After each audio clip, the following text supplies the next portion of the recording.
Hi மக்களே, good morning, வணக்கம். எப்படி இருக்கேன் பாருங்கள். எல்லாருக்கும் பொங்கல், இனிய பொங்கல் நல்வாழ்த்துக்கள். வாங்க, இந்த கோலம் எப்படி இருக்குது பாருங்களேன். பிடிச்சிருக்கா? ஒரு லைக் கொடுங்க. சும்மா சிம்பிளாக தான் செஞ்சேன். கோலத்தை போட்டேன், செஞ்சேன்ற கோலம் போட்டேன். அரிசி மாவு தாங்க, அரிசி மாவு தான் யூஸ் பண்ணுவேன் எப்பவுமே. அரைச்சி வைக்கிற பிள்ளைங்களா அதில் எடுத்து வச்சு போடுவேன். இந்த கோலம் தான்.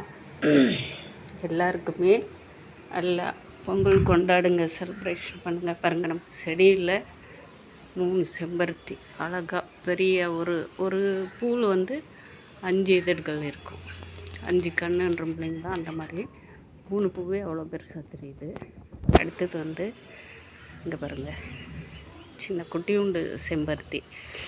இது பாருங்கள், இங்கே 6 7 பூவில் ஒரு பூ காஞ்சிச்சு, 6 பூ இருக்கா. பக்கத்தில் சம்மந்தி, சாமிக்கு பூன்ற இல்லைங்களா, சம்மந்தி, மஞ்சள் சம்மந்தி பாருங்கள். பக்கம் கொண்டு போகிறேன், குட்டி குட்டியாக இருக்குது. நந்தவட்டம் பூவு, அரளி, பாருங்கள், சிவரளி எல்லாம் வாங்கிக்கு. இது எல்லாமே பறித்து சாமிக்கு வைக்க போகிறோம்ப. ஏன்னா வீட்டில் சாமி கும்பிட முடியாது.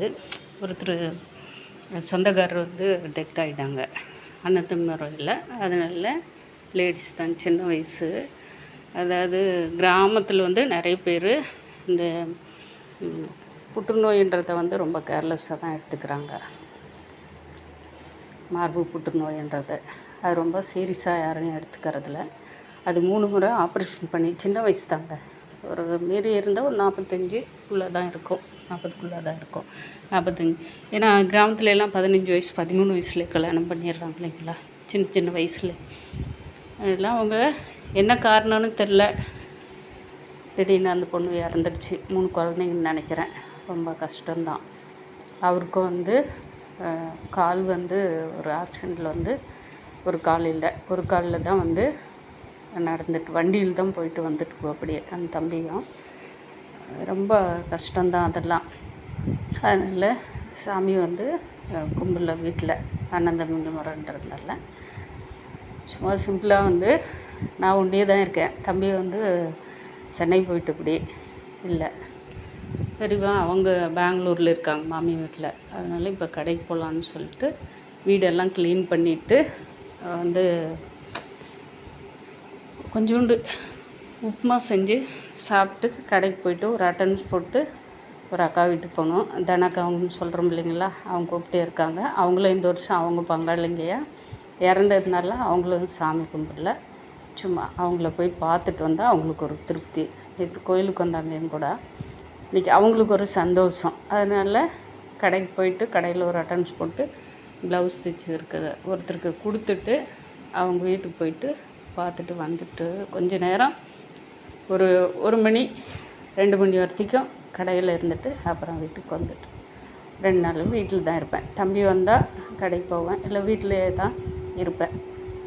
எல்லோரும் நல்லா சந்தோஷமாக அவங்க குடும்பத்தோட, சொந்த பந்தத்தோட, குழந்தைங்க, பேத்தி, பேரன் எல்லாரோடையும் எனக்கும் எல்லாம் இருக்காங்க. எல்லாம் வெளியில் இருக்காங்க. அடுத்த வருஷம் நாங்கள் எல்லாம் ஒன்றா கூடி பொங்கல் வச்சு கொண்டாடணும்னு சொல்லிட்டு எனக்கோசரம் எல்லாமே கடவுள்கிட்ட வேண்டிக்காங்க. நானும் உங்களுக்கோசரமாக வேண்டிக்கிறேன், எனக்கோசரமாக வேண்டிக்கிறேன். நம்ம கேளக்க சித்தர் எனக்கு கண்டிப்பாக என் கூட இருக்கார், நிமிஷம் இருக்கிறாரு. நான் அது பெரிய ஒரு அற்புதம். அது நான் இப்போ கட்டில் உட்காந்து சொல்லக்கூடாது, நின்றுட்டு தான் இருக்கேன். ஏன்னா அவரோட மந்திரம் எனக்கு ஒரு 5 நாளைக்கு முந்தி ரொம்ப ரொம்ப அற்புதமான ஒரு நிகழ்ச்சி.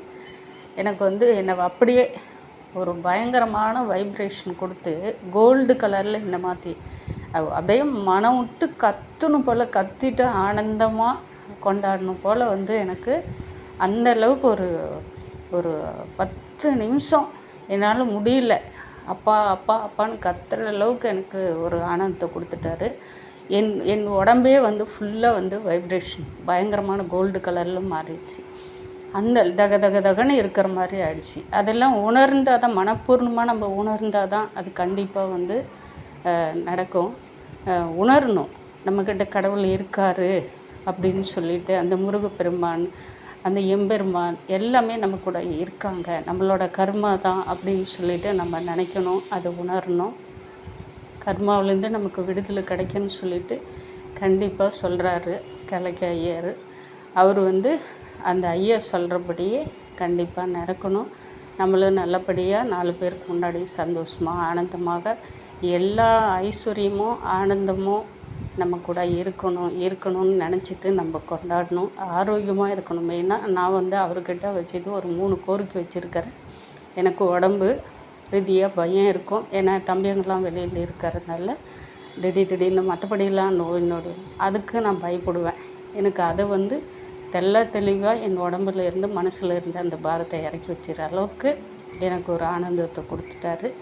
இன்னும் 2 பிரார்த்தனை இருக்குது. அது கண்டிப்பாக எனக்கு நடத்திடுவார். இந்த வருஷம் முடிகிறதுக்குள்ளாவே 25க்குள்ளே என்னோடய ஆசைகள் எல்லாமே நிறைவேற்றி கொடுப்பாருன்னு சொல்லிட்டு 100% சந்தோஷமாக நான் சொல்கிறேன், வழிபடுறேன். கண்டிப்பாக அவரை போய் அவர் இருக்கிற இடம் எந்த இடம்னு நான் தேடி கண்டுபிடிச்சி போயிட்டு வருவேன்.